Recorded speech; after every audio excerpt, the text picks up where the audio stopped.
മിന്നുകെട്ട് ഭാഗം 26. രചന അവതരണം ദിവ്യരാജ്.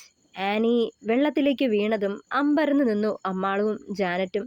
വെള്ളത്തിലേക്ക് വീണ ആനി ഉയർന്നു പൊങ്ങിക്കൊണ്ട് എബിയെ തറപ്പിച്ചൊന്ന് നോക്കി. അത് കണ്ടതും എബിക്ക് ചിരി പൊട്ടി. അവന്റെ പൊട്ടിച്ചിരി കണ്ടതും അമ്മാളുവും ജാനറ്റും പരസ്പരം മുഖത്തോട് മുഖം നോക്കി. ഡോ കാലമാട, താൻ എന്നെ വെള്ളത്തിൽ തള്ളിയിട്ടിട്ട് നിന്ന് കിണിക്കുന്നുണ്ടല്ലേ? തന്നെ ഞാൻ കൊല്ലുമെടോ കാട്ടുപോത്തെ, അവൾ ഒച്ചയെടുത്തു. ഞാൻ തള്ളിയിട്ടതല്ലല്ലോ, നീയായിട്ട് വെള്ളത്തിലേക്ക് എടുത്തു ചാടിയതല്ലേ. അവിടെ കിടന്നോ. വീണ്ടും ചിരിക്കാൻ തുടങ്ങിയവൻ. ഓ കൊലച്ചിരി, തൻ്റെ അവസാനത്തെ ചിരിയാടോ ഇത്. തന്നെ കൊണ്ട് ഞാനിന്ന് ബാത്റൂം കഴുകിപ്പിച്ചില്ലേ എൻ്റെ പേര് തൻ്റെ പട്ടിക്കിട്ടോ. തന്നെ കൊണ്ട് ഞാൻ വിം കലക്കിയ ചായ കുടിപ്പിക്കും, വീറോടെ പറയുന്നുണ്ടായിരുന്നു പെണ്ണ്. ഡീ അമ്മാളുവേ, നീ സൂക്ഷിച്ചോ. ഈ മാക്കാച്ചിയുടെ കയ്യിൽ നിന്ന് പച്ച വെള്ളം പോലും വാങ്ങി കുടിച്ചേക്കരുതെന്ന് ജോണിനോട് പറഞ്ഞേക്ക്. അമ്മുവിനെ ഒന്ന് പാളി നോക്കി എബി. അവരുടെ രണ്ടാളുടെയും സംസാരം കേട്ട് വാപൊളിച്ച് നിൽപ്പുണ്ടായിരുന്നു അമ്മാളും ജാനറ്റും. ഇച്ചായനല്ല, തനിക്ക് തന്നെ ഞാൻ തരും, ഓർത്തോ താൻ. തൻ്റെ ചൊറിച്ചിൽ ഇന്ന് ഞാൻ തീർത്തു തരുന്നുണ്ട്. ഇനി താൻ പറയുവോ ഞാൻ കണ്ട ചെക്കന്മാരുടെ പിന്നാലെ ഇഷ്ടമാന്ന് പറഞ്ഞ് നടന്നു എന്ന്? കലിപ്പിൽ അവനെ നോക്കി ആനി. വലിയ ഷോ കാണിക്കാതെ കയറി വരാൻ നോക്കടി, ഇല്ലേൽ അവിടെ തന്നെ കിടന്ന് തവള പിടിച്ചോ നീ. പൊട്ടിയ ചിരി കടിച്ചു പിടിച്ചുകൊണ്ട് ഏറ്റവും താഴത്തെ കുളപ്പടവിലായി ഇരുന്നു കൊണ്ട് അവൾക്ക് നേരെ കൈനീട്ടി എബി. ആനി അവനെ കൂർപ്പിച്ച് നോക്കിക്കൊണ്ട് അവന് നേരെ കൈനീട്ടിയത് മാത്രമേ എബിക്ക് ഓർമ്മയുള്ളൂ. തൊട്ടടുത്ത നിമിഷം ഭൂം, വെള്ളത്തിലേക്ക് തലയും കുത്തി വീണിരുന്നവൻ. കൈ കൊടുത്ത നേരം ആനി അവനെ അതേ സ്പീഡിൽ വലിച്ച് വെള്ളത്തിലേക്ക് ഇട്ടതിരുന്നു. ആനി ഇത് ചെയ്യുമെന്ന് അവനും കരുതിയില്ല. അമ്മുവും ജാനറ്റും ഞെട്ടി പണ്ടാരമടങ്ങി നിൽപ്പുണ്ടായിരുന്നു. രണ്ടും കൂടി കൊലപാതകത്തിന് സാക്ഷി പറയാൻ വയ്യെന്ന് വിളിച്ചു പറഞ്ഞുകൊണ്ട് ഒരൊറ്റ പോക്കായിരുന്നു പുറത്തേക്ക്. നെടും വെള്ളത്തിലിപ്പോൾ ആനിയും എബിയും മാത്രം. അവളെ കലിപ്പിൽ നോക്കി നിൽക്കുന്ന എബിയെ കണ്ടതും ആനിക്ക് ചെറിയൊരു പേടി തോന്നി. അവനെ നോക്കി വെളിക്ക് ഒന്ന് വിളിച്ചു കാട്ടിക്കൊണ്ട് പതിയെ പടികൾ കയറി പോവാൻ തുടങ്ങിയതും അവളുടെ കയ്യിൽ പിടിച്ച് വലിച്ച് നെഞ്ചിലേക്കിട്ടിരുന്നു എബി. പിടപ്പോടെ അവനെ മുഖമുയർത്തി നോക്കി ആനി. അവൻ്റെ നെഞ്ചോട് ചേർന്ന് ഇതാദ്യമായി വല്ലാത്തൊരു വെപ്രാളവും പരവേശവും തോന്നി അവൾക്ക്. എബിച്ചായ, എന്നെ വിട്, എനിക്ക് പോണം, ഇടർച്ചയോടെ പറഞ്ഞുകൊണ്ട് അവനെ നോക്കി. നീ കുറച്ചു മുന്നേ എന്നതാ പറഞ്ഞേ? കാലമടനെന്നോ? എന്നെക്കൊണ്ട് ബാത്റൂം കഴുകിപ്പിക്കുമെന്നോ? പിന്നെ വിം കലക്കി ചായ കുടിപ്പിക്കുമെന്നോ? അവളുടെ മുഖത്തോട് വിരലോടിച്ചുകൊണ്ട് ദേഷ്യത്തോടെ ചോദിച്ചു. കൈകാലുകൾ വിറയ്ക്കാൻ തുടങ്ങി ആനിയുടെ. അടിവയറ്റിൽ ഒരു ആളൽ പോലെ. അവനെ പേടിയോടെ നോക്കി. ഇത്രയും നേരം വീറും വാശിയും കാണിച്ചു നിന്ന പെണ്ണ് അവളിൽ നിന്നും അകന്നിരുന്നു. അവളുടെ അരയിലൂടെ എബിയുടെ കൈ ചേർന്നതും ശ്വാസമടക്കി പിടിച്ച് അവനെ തന്നെ ഉറ്റുനോക്കി. വെള്ളത്തുള്ളികൾ പതിച്ച പെണ്ണിൻ്റെ മുഖത്തു നിന്നും കണ്ണെടുക്കാതെ നോക്കി നിന്നു എബി. എബിച്ചായ, ഞാൻ അപ്പോൾ വന്ന ദേഷ്യത്തിന് പറഞ്ഞതാ, സത്യമായിട്ട് ഞാൻ അങ്ങനെ ഒന്നും ചെയ്യില്ല, പേടിയോടെ പറയുന്നവളെ ഒരു നിമിഷം നോക്കി നിന്നു എബി. ആണോ, വെറുതെ പറഞ്ഞതാ എൻ്റെ കൊച്ച്? കള്ളച്ചിരിയോടെ അവളുടെ ചുണ്ടുകളൊന്ന് തഴുകി. ആനി ആകെ അമ്പരന്ന് അവനെ നോക്കി. എന്നെ തള്ളി വെള്ളത്തിലിട്ടതിന് എന്തെങ്കിലും സമ്മാനം വേണ്ടേ? പറഞ്ഞുകൊണ്ട് അവളിലേക്ക് മുഖമടുപ്പിച്ചതും അവൾ അവനെ തടഞ്ഞു. വേണ്ട വേണ്ട എബിച്ചായ, എന്നോടുള്ള ദേഷ്യത്തിന് ഇങ്ങനെ വാശി തീർക്കല്ലേ, എനിക്കത് സഹിക്കാൻ പറ്റില്ല. കണ്ണുകൾ നിറഞ്ഞിരുന്നു അവളുടെ. എനിക്കറിയാം നിങ്ങൾക്ക് എന്നെ അക്സെപ്റ്റ് ചെയ്യാൻ ഒക്കില്ലെന്ന്. പക്ഷേ എന്നോടിങ്ങനെ ഇടപഴകുന്നേരം അറിയാതെയാണെങ്കിലും ഞാൻ നിങ്ങളുടെ പ്രണയം പ്രതീക്ഷിച്ചു പോകുക. വാശിപ്പുറത്താണേലും ഞാൻ ഒരു നിമിഷം മോഹിച്ചു പോവാ. പക്ഷേ അങ്ങനെ വേണ്ട, പിന്നീടുണ്ടാകുന്ന വേദന എനിക്ക് താങ്ങാൻ കഴിയില്ല. ആനി ഇത് പറഞ്ഞതും അവളിൽ നിന്നും അകന്നു മാറിക്കൊണ്ട് പടികൾ കയറി മുകളിലേക്ക് നടന്നു എബി. അവൻ പോകുന്നതും നോക്കി കണ്ണുകൾ തുടച്ചു നിന്നു ആനി. അമ്മാളും ജാനറ്റും നേരെ അടുക്കളയിലേക്കാണ് പോയത്. വല്യമ്മച്ചി നല്ല ചൂട് വെള്ളയപ്പം ഉണ്ടാക്കി കാസ്ട്രോയിൽ വയ്ക്കുന്നുണ്ടായിരുന്നു. എവിടെയായിരുന്നു പിള്ളേരെ? രണ്ടിനെയും നോക്കിയിട്ട് കാണാതായപ്പോൾ ഞാനങ്ങ് തുടങ്ങി വെച്ചു. വല്യമ്മച്ചി രണ്ടുപേരെയും മാറി മാറി നോക്കിക്കൊണ്ട് പറഞ്ഞു. ഞങ്ങൾ കുറച്ചു നേരം പുറത്തേ ഇരിക്കുമായിരുന്നു വല്യമ്മച്ചി, അതാ, അമ്മാളു പറഞ്ഞൊപ്പിച്ചു. ജാനറ്റെ, ഞാൻ ആ ചിക്കൻ സ്റ്റ്യൂ ഒന്ന് നോക്കട്ടെ, നീ ഈ അപ്പം ഒന്ന് ചുട്ടെടുത്തേ. മരിയ നാളെ വരത്തുള്ളൂ. പുറം പണിക്കും അടുക്കളപ്പണിക്കും വല്യമ്മച്ചി സഹായിക്കുന്ന ആളാണ് മരിയ. നാളെയല്ലേ ജാനറ്റെ നിങ്ങളുടെ കേസിൻ്റെ വിധി പറയുന്നത്? വല്യമ്മച്ചി അവളെ നോക്കുമ്പോൾ ദുഃഖത്തോടെ മുഖം കുനിച്ചു നിന്നു. ജാനറ്റ് അത് കണ്ടതും അമ്മാളുവിനും വല്ലാത്ത വിഷമം തോന്നി. സാരമില്ലടി മോളെ, സംശയം വെച്ചുകൊണ്ടിരിക്കുന്നവനോടൊപ്പം ജീവിതകാലം മുഴുവൻ നിനക്ക് സമാധാനം ഉണ്ടാവുകയില്ല. നീ വിഷമിക്കണ്ട, നിനക്ക് നല്ല ജീവിതം ഈശോ വിധിച്ചിട്ടുണ്ട്. അതാ ഇത്രയും കഷ്ടപ്പെടേണ്ടി വന്നത്. അത് പറയവേ വിളറിയൊരു പുഞ്ചിരി അവളുടെ ചുണ്ടുകളിൽ വിടർന്നു. പ്രതീക്ഷയേറ്റവളുടെ പുഞ്ചിരി. ആ, നീ തുടങ്ങിയോ? ഞാൻ അതൊന്ന് നോക്കിയേച്ചും വരാം. മാവ് പാത്രം അവൾക്ക് നേരെ നീട്ടിയവർ. ജാനറ്റ് വേഗം അവരുടെ കയ്യിൽ നിന്നും മാവ് വാങ്ങി അപ്പമുണ്ടാക്കാൻ തുടങ്ങി. മോളെ, അമ്മു ജോണിനെ പ്രാതൽ കഴിക്കാൻ വിളിച്ചിട്ട് വന്നേരെ. മണി 8 ചെറുക്കനെ താഴേക്ക് കാണുന്നില്ലല്ലോ. ത്രേസ്യാമ്മ അത് പറയുമ്പോൾ അവളുടെ മുഖവും ചെഞ്ചുവപ്പ് അണിഞ്ഞിരുന്നു. എഡ്ഡിയുടെ കാര്യം ഓർക്കുമ്പോൾ ഭയം തോന്നിയിരുന്നെങ്കിലും ആനിയോടെല്ലാം തുറന്നു പറഞ്ഞതോർക്കെ സമാധാനം തോന്നിയവൾക്ക്. റൂമിനകത്തേക്ക് ചെന്ന് വാതിൽ ചാരിയതും ഇസഹാക്ക് അവളെ വട്ടം പിടിച്ചു. കഴുത്തിടുക്കിൽ മുഖം ചേർത്തു.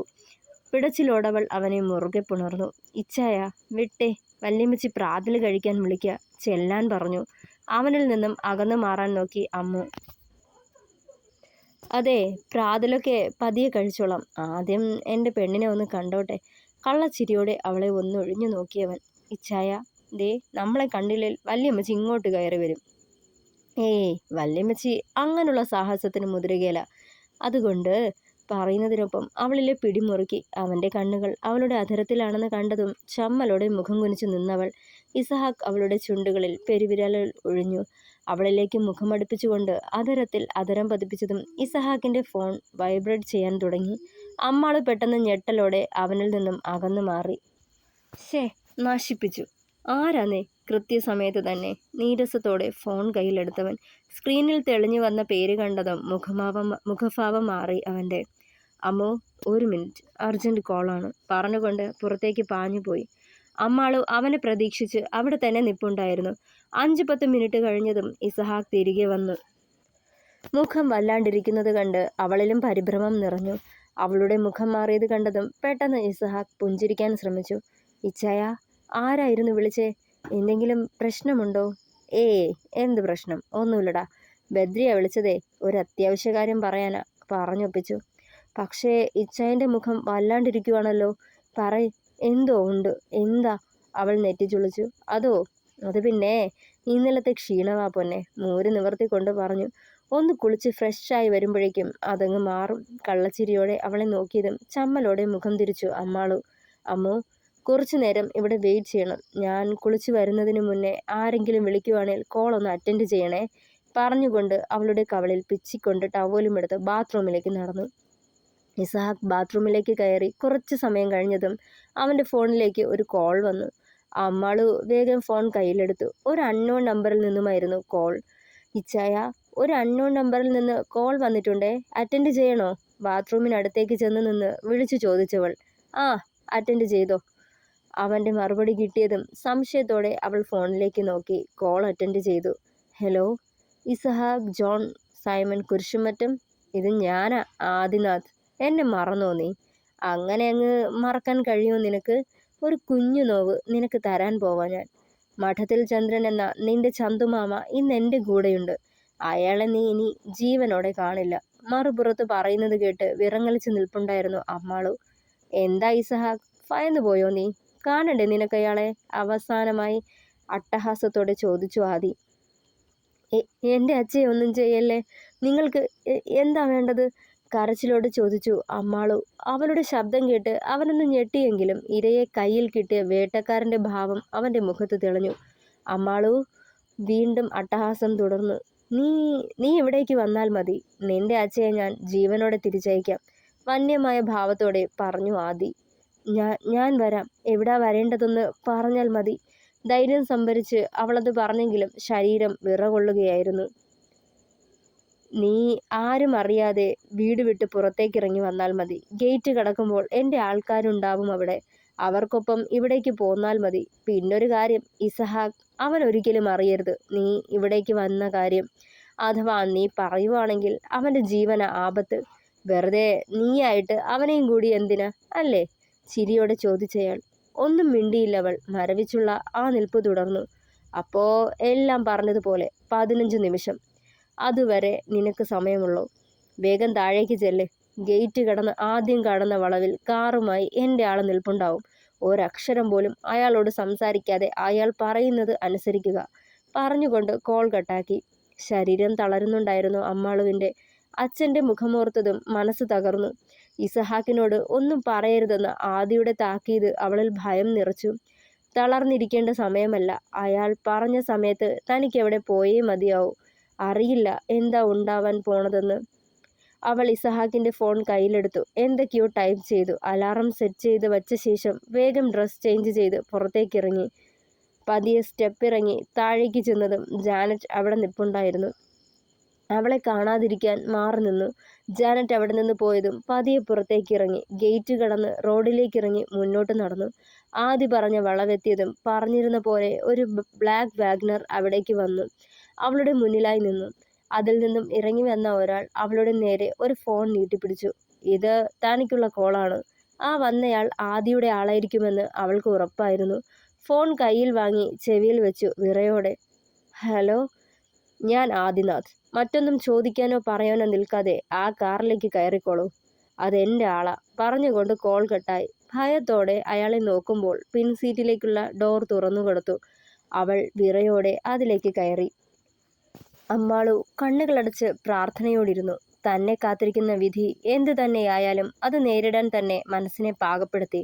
അപ്പോഴും ഇസഹാക്ക് എന്ന സ്നേഹത്തണലിനെ ഓർത്തതും അവളിലെ ഭയം തെല്ലൊന്നകന്നു. അധികം വൈകാതെ അമ്മാളുവിനെയും കൊണ്ട് ആ കാർ ഒരു പഴയ നാലുകെട്ടിനുള്ളിലേക്ക് കടന്നു. കാർ കൊണ്ട് നിർത്തിയതും കണ്ണുകൾ തുറന്നു അമ്മാളു. അമ്പാട്ട് എന്ന് സ്വർണ്ണ ലിപികളാൽ എഴുതിയ വലിയ ഫലകം കണ്ടതും ഉള്ളിൽ ഭയം നിറഞ്ഞു. ഡ്രൈവിംഗ് സീറ്റിൽ നിന്നും പുറത്തേക്കിറങ്ങിയ അയാൾ അമ്മുവിനെയും കൂട്ടി ആ വലിയ തറവാടിനുള്ളിലേക്ക് കൊണ്ടുപോയി.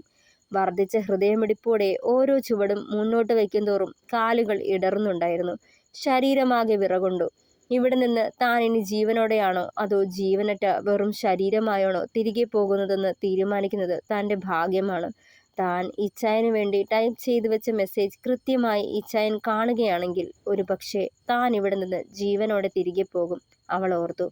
അകത്തേക്ക് ഓരോ പടികൾ ചവിട്ടിക്കയറുമ്പോഴും അവളുടെ കണ്ണുകൾ പതിഞ്ഞത് ആദിനാഥിൻ്റെ ആൾക്കാരിലാണ്. ആരോഗ്യ ദൃഢഗാത്രന്മാരായ കുറേ ഗുണ്ടകൾ. അഥവാ ഇച്ചായൻ തന്നെ തിരക്കി വന്നാലും ഇവരെയെല്ലാം തോൽപ്പിച്ച് തന്നെ ഇവിടെ നിന്നും രക്ഷിച്ചു കൊണ്ടുപോകുന്നത് സാധ്യമായ കാര്യമല്ല. ആദ്യ പറഞ്ഞതുപോലെ താൻ കാരണം ഇച്ചായൻ്റെ ജീവൻ കൂടി അപകടത്തിലാക്കലേ ദേവി, മനമുരുകി പ്രാർത്ഥിച്ചു അമ്മാളു. വലിയ ഗോവണി കയറിയതും ചുറ്റും നോക്കി അവൾ. ഈ ഗുണ്ടകളല്ലാതെ മറ്റാരും അവിടെയില്ല. മുന്നോട്ട് ചെല്ലവേ ഭയം തോന്നി. നിറയെ കൊത്തുപണികൾ ചെയ്ത പഴയൊരു തറവാട്. വൈകാതെ അയാൾ അവളെ വലിയൊരു റൂമിലേക്ക് കൊണ്ടുപോയി. അമ്മാളുവിനോട് അകത്തേക്ക് കയറാൻ അയാൾ കണ്ണു കാണിച്ചു. അവൾ അകത്തേക്ക് കടന്നതും വാതിൽ പുറത്തു നിന്നും ലോക്ക് ചെയ്തിരുന്നു. ഭയത്തോടെ ഞെട്ടിത്തിരിഞ്ഞ് തുറന്നിട്ട ജനാലവാതിലിലൂടെ നോക്കുമ്പോൾ കണ്ടു അയാൾ നടന്നകന്നു പോകുന്നത്. ശരീരത്തിലൂടെ ഒരു മരവിപ്പ് വ്യാപിച്ചു. കണ്ണുകൾ നിറഞ്ഞു. എന്തോ ഞരക്കം കേട്ട് തിരിഞ്ഞു നോക്കുമ്പോൾ കണ്ടു ഒരു കസേരയിൽ ബന്ധിക്കപ്പെട്ട നിലയിൽ ഇരിക്കുന്ന ചന്ദ്രനെ. കണ്ണുകൾ വിടർന്നു അവളുടെ. നേരത്തെ തോന്നിയ ഭയം ഒരു നിമിഷം കൊണ്ട് അവളിൽ നിന്ന് അകന്ന പോലെ. അച്ഛേ, ഉച്ചത്തിൽ നിലവിളിച്ചുകൊണ്ട് അയാളുടെ അടുത്തേക്ക് പാഞ്ഞു ചെന്ന് അയാളുടെ മുന്നിൽ മുട്ടിലിരുന്നു. അരബോധത്തിലായത് കാരണം മൂളുകയും നിരങ്ങുകയും മാത്രം ചെയ്യുന്നുണ്ടയാൾ. ദേഹത്തൊക്കെ പാടുകളും രക്തം കിനിഞ്ഞ് ഉണങ്ങിത്തുടങ്ങിയ മുറിവുകളും. അത് കാണെ പ്രാണൻ പിടയുന്ന പോലെ അവൾക്ക് തോന്നി. ചുടു കണ്ണുനീർ കവിളിനെ തഴുകിയിറങ്ങി. വയസ്സായ തൻ്റെ അച്ഛനോട് പോലും ഇത്രയും ക്രൂരത കാണിച്ച ആദിനാഥ് ആരാണെന്നറിയാൻ അവളും ആഗ്രഹിച്ചു. അയാൾക്ക് തങ്ങളോടായാലും അല്ലെങ്കിലും ഇച്ചായനോടായാലും ഇത്രയും പകം തോന്നാൻ കാരണം ചികഞ്ഞു അവളുടെ മനസ്സ്. അച്ഛൻ്റെ കാൽ ചുവട്ടിലായി ഇരുന്നു കൊണ്ട് ചുമരിലേക്ക് ചാരി അവൾ. കണ്ണുകൾ അടച്ചിരുന്നു. മനസ്സിൽ ഇസഹാക്കിൻ്റെ മുഖം തെളിഞ്ഞു വന്നു. തലേന്ന് അവൻ്റേത് മാത്രമായ നിമിഷങ്ങൾ ഓർക്കവേ കണ്ണുകൾ അനുസരണയില്ലാതെ വീണ്ടും ഒഴുകാൻ തുടങ്ങി. ഒന്ന് ജീവിച്ചു തുടങ്ങിയപ്പോഴേക്കും ഒന്നു മാറി തങ്ങൾക്ക് മാത്രം എന്തൊക്കെ ദുരിതങ്ങളാ നേരിടേണ്ടി വരുന്നതെന്നോർക്കെ മനസ്സ് തളർന്നത് അവൾ അറിഞ്ഞു. അന്ന് കോളേജിൽ വെച്ചുണ്ടായ അനുഭവമാണ് ഓർമ്മ വന്നത്. അന്നും ഇതുപോലൊരു ആളൊഴിഞ്ഞ വീട്ടിലേക്ക് കൊണ്ടുപോയ തന്നോട് ആ ക്രൂരന്മാർ. അന്ന് തന്നെ രക്ഷിക്കാൻ ബദ്രി ഉണ്ടായിരുന്നു. പക്ഷേ ഇന്ന് ആരുമില്ല. ആരും ഓർക്കവേ സ്വരുക്കൂട്ടി വെച്ച ധൈര്യത്തിന് അവസാന കണികയും മറഞ്ഞിരുന്നവളിൽ. ഭയം തോന്നിയതും കണ്ണുകൾ അടച്ചു പിടിച്ച് ചുമരിലേക്ക് തലചായ്ച്ചിരുന്നു. കുറച്ചു സമയം കഴിഞ്ഞു. വാതിൽ പൂട്ടു തുറന്ന് ആരോ അകത്തേക്ക് വരുന്നത് കണ്ടതും കണ്ണുകൾ വലിച്ചു തുറന്നു. ദൂരെ നിന്നും വെളുത്തുയരമുള്ള ഒരാൾ വരുന്നുണ്ടായിരുന്നു. അയാൾക്ക് ചുറ്റും താഴെ വെച്ച് കണ്ട മല്ലന്മാരും. അയാൾ തന്നിലേക്ക് അടുത്ത് വരവേ ആ മുഖം വ്യക്തമായി കണ്ടു അമ്മാളു. അമ്പരപ്പും അത്ഭുതവും നിറഞ്ഞു അവളുടെ മിഴികളിൽ. ദർശൻ സാർ, ശിവദർശൻ സാർ, അവൾ പുലമ്പി. അതിനു മറുപടിയായി ഒരു അട്ടഹാസമായിരുന്നു. ഞാൻ ദർശനല്ല, നാഥ്, ആദിനാഥ് പറഞ്ഞുകൊണ്ട് അവളെ തന്നെ നോക്കിയവൻ. ഈ കടന്നു പോകുന്നത് നിന്റെ അവസാന നിമിഷങ്ങളാ. ഇവിടെ നിന്നൊരു തിരിച്ചുപോക്ക് നിനക്കുണ്ടാവില്ല. ഇസഹാക്ക് ജോൺ എന്ന കൊടുങ്കാറ്റിന്റെ പ്രണയമല്ലേ നീ? പക്ഷേ ബാഡ് ലക്ക് അമ്മാളു, നിന്നെ രക്ഷിക്കാൻ ആ കൊടുങ്കാറ്റിനാവില്ല. താഴെയുള്ള എൻ്റെ ആൾക്കാരെ മറികടന്ന് ഇവിടേക്ക് വരണമെങ്കിൽ അവന് വല്ല സൂപ്പർ നാച്ചുറൽ പവർ ഉണ്ടാവണം. വീണ്ടും അയാളുടെ അട്ടഹാസം മുഴങ്ങിക്കേട്ടു. ഒന്ന് ഉരിയാടാനോ എന്തിനു ശ്വാസം പോലും എടുക്കാതെ വിറങ്ങലിച്ചിരുന്നു അമ്മാളു. പലതും ചോദിക്കാൻ തോന്നിയിട്ടും ഭയം കാരണം അവൾക്കതിന് കഴിയാതെ പോയി. എന്തിനാ ഞാൻ നിന്നെയും ഇയാളെയും ഇവിടേക്ക് കൊണ്ടുവന്നതെന്നല്ലേ അറിയണ്ടേ നിനക്ക്? അതൊരു കഥയാ, പറഞ്ഞു തരാം. ഉറങ്ങുന്നതിന് വേണ്ടി അച്ഛനമ്മമാർ കുഞ്ഞുങ്ങൾക്ക് കഥ പറഞ്ഞു കൊടുക്കാറില്ലേ? അതുപോലൊരു കഥ. ഒരിക്കലും ഉണരാത്ത നിന്റെ ഉറക്കത്തിനായി ഞാനും ആ കഥ പറയാം. ഇരുന്ന ഇരിപ്പിൽ തന്നെ തുടർന്നു അമ്മാളു. ഒന്ന് അനങ്ങാൻ പോലും ഭയം തോന്നി അയാൾക്ക്.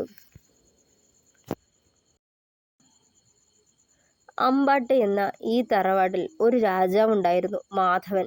അയാൾക്ക് 2 സുഹൃത്തുക്കൾ, ജോൺ കുരിശുമറ്റം എന്ന ഇസഹാക്കിന്റെ അച്ഛനും മഠത്തിൽ ചന്ദ്രൻ എന്ന ഇയാളും. ചന്ദ്രനെ ചൂണ്ടിക്കാട്ടിക്കൊണ്ട് പറഞ്ഞു. എൻ്റെ അച്ഛൻ്റെ ആദ്യ ഭാര്യ, അതായത് എൻ്റെ അമ്മ മരണപ്പെട്ടപ്പോൾ എൻ്റെ അച്ഛനെ താങ്ങായി എന്നെ ചേർത്ത് പിടിച്ച 2 കരങ്ങളുണ്ട്. ആരാണെന്നറിയോ? ഈ ചന്ദ്രേട്ടൻ്റെ പെങ്ങൾ ജാനകി. എപ്പോഴും ആ കരങ്ങൾ അച്ഛനെയും നിരാശയുടെ പടുകുഴിയിൽ നിന്നും ഉയർത്തിയിരുന്നു. ജാനകിയമ്മയുമൊത്തുള്ള പുതിയൊരു ജീവിതം അച്ഛനും ആഗ്രഹിച്ചു. എല്ലാവരെയും ധിക്കരിച്ച് എനിക്ക് വേണ്ടിയും അച്ഛന് വേണ്ടിയും ജാനിമ ഞങ്ങളുടെ അടുത്തേക്ക് വന്നു. പക്ഷേ കാത്തിരുന്ന് പക വീട്ടി നിന്റെ മുത്തച്ഛനും ഇയാളും കൂടി. പൂർണ്ണ ഗർഭിണിയായ എൻ്റെ ജാനിമയെ അതിനുശേഷം എൻ്റെ ജീവിതം ശരിക്കും നരകതുല്യമായി. അറിയോ നിനക്ക്? അതുവരെ രാജകുമാരനെ പോലെ കഴിഞ്ഞ ഞാൻ ഈ അമ്പാട്ട് തറവാടിൽ ദാസ്യവേല ചെയ്യേണ്ടി വന്നു. ആർക്കും എന്നെ വേണ്ട. എൻ്റെ പണം മതി. ഒപ്പം അനാഥ ചെക്കന് കിട്ടുന്ന സ്ഥിരം പരിഗണന, മറ്റുള്ളവരുടെ പരിഹാസവും ആട്ടും തുപ്പും അടിമപ്പണിയും പട്ടിണിയും. ഓരോ രീതിയിൽ ഓരോരുത്തരും എന്നെ ചൂഷണം ചെയ്തു. ജീവിതം മടുത്ത് ഞാൻ ഇവിടം വിടാനൊരുങ്ങിയപ്പോഴാണ് ദൈവദൂതനെ പോലെ അപ്പുമാമ കർണാടകയിൽ നിന്നും വന്നത്. അച്ഛൻ്റെ അകന്ന ബന്ധത്തിലുള്ള ഒരു അനുജൻ. കുടുംബവും പ്രാരാബ്ദങ്ങളുമില്ലാതെ ജീവിച്ചു പോന്ന അപ്പുമാമ എന്നെ കൂടെ കൂട്ടി. അപ്പുമാമയ്ക്കൊപ്പം എന്നെ കൂടി അവിടേക്ക് കൊണ്ടുപോയി. എന്നെ പഠിപ്പിച്ചു. ഞാൻ വലുതായപ്പോൾ സ്വന്തം ബിസിനസ് സാമ്രാജ്യം എനിക്ക് കൈമാറി. പക്ഷേ ഞാൻ വളർന്നതിനൊപ്പം എൻ്റെ കുടുംബം നശിപ്പിച്ചവരോടുള്ള പകയും വളർന്നു. ജാനുമ്മയുടെ മരണം ഞാൻ അറിഞ്ഞത് ജയിലിൽ കിടന്ന അച്ഛനിൽ നിന്നാണ്. അന്ന് നടന്ന അടിപിടിക്കിടെ ആരുടെയോ കുത്തേറ്റ് അമ്മ മരിച്ചെന്ന ഞാൻ അറിഞ്ഞത്. അമ്മയെ കൊന്നവനെ അച്ഛൻ തീർത്തു. അങ്ങനെ അച്ഛനും ജയിലിലായി. പക്ഷേ വർഷങ്ങൾക്കിപ്പുറം ഞാൻ തിരികെ വന്നു. അച്ഛൻ്റെ മരണവാർത്തയറിഞ്ഞ് അച്ഛൻ്റെ സ്വത്തുക്കൾ കൈയടക്കി വച്ചിരിക്കുന്നവരിൽ നിന്നും അത് തിരികെ നേടിയെടുക്കുന്നതിനും പിന്നെ ഞങ്ങളുടെ കുടുംബം നശിപ്പിച്ച മഠത്തിൽ കുടുംബം കുളം തോണ്ടുകയും ചെയ്യുക. ഇതൊക്കെയായിരുന്നു എൻ്റെ ലക്ഷ്യങ്ങൾ. അതിനുവേണ്ടി നിന്നെ ഇയാളുടെ മുന്നിൽ വെച്ച് തീർക്കാൻ തീരുമാനിച്ചതാ. പക്ഷേ അപ്പോഴേക്കും അവൻ, ആ ഇസഹാക്ക്, എൻ്റെ വഴിയിൽ തടസ്സമായി വന്നു. അവനുള്ളപ്പോൾ നിന്നെ തൊടാൻ കഴിയില്ലെന്നറിഞ്ഞു. നിന്നിലേക്ക് എത്താനുള്ള വഴി തേടി നടന്നപ്പോഴാ നിന്നെ അവൻ കോളേജിൽ വിട്ട് പഠിപ്പിക്കാൻ പോകുന്നെന്ന് ഞാൻ അറിഞ്ഞത്. അതിനുവേണ്ടി നിങ്ങളുടെ വിവാഹത്തിന് മുന്നേ തന്നെ അവൻ ശ്രമിച്ചിരുന്നു. അത് ഞാൻ അറിഞ്ഞു. ഒരു മുഴം മുന്നോട്ടെറിഞ്ഞു എന്ന് പറയുന്നത് പോലെ ആ കോളേജിൽ തന്നെ വ്യാജ സർട്ടിഫിക്കറ്റിൽ മരിച്ചുപോയ ഒരാളുടെ ഐഡന്റിറ്റിയിൽ കയറിക്കൂടി.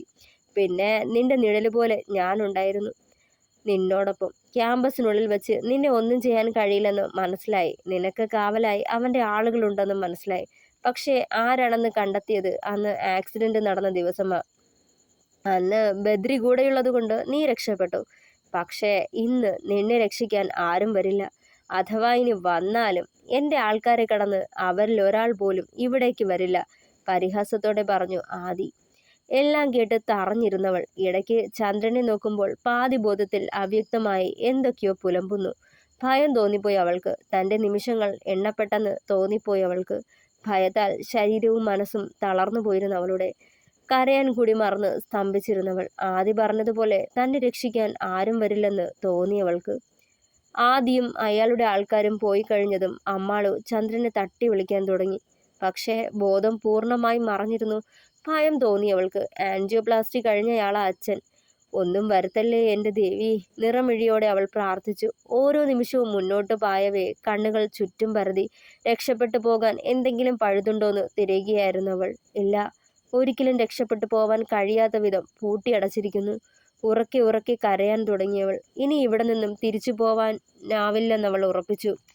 ഇസഹാക്കിന്റെ മുഖം വീണ്ടും വീണ്ടും ഓർക്കവേ ദുഃഖമേറി. ഇച്ചായന്റെ സ്നേഹതണലിൽ ജീവിച്ച് കൊതി തീർന്നിട്ടില്ല. പക്ഷേ കുറച്ചു നാൾ കൊണ്ട് ആ സ്നേഹം ആവോളം അറിഞ്ഞു. ഒരിക്കലും ആ ഇടനെഞ്ചിൽ തണലിൽ നിന്നും അകലരുതെന്ന് മോഹിച്ചു പോകുന്നു. പക്ഷെ എല്ലാം വൈകിപ്പോയി. ഇനി ഒരിക്കലും ഇച്ചായനെ കാണാൻ കൂടി കഴിയില്ല. ആ കൈക്കുള്ളിലായി അമരാൻ കഴിയില്ല. അച്ഛൻ എപ്പോഴും പറയാറുള്ള പോലെ ഈ ലോകത്തിൽ തനിക്ക് ഏറ്റവും സുരക്ഷിതമായ ഇടം ഇച്ചായന്റെ കൈകൾ തന്നെയായിരുന്നു. വാവിട്ട് കരഞ്ഞുകൊണ്ട് അയാളുടെ മടിയിൽ തലചായ്ച്ചിരുന്നവൾ.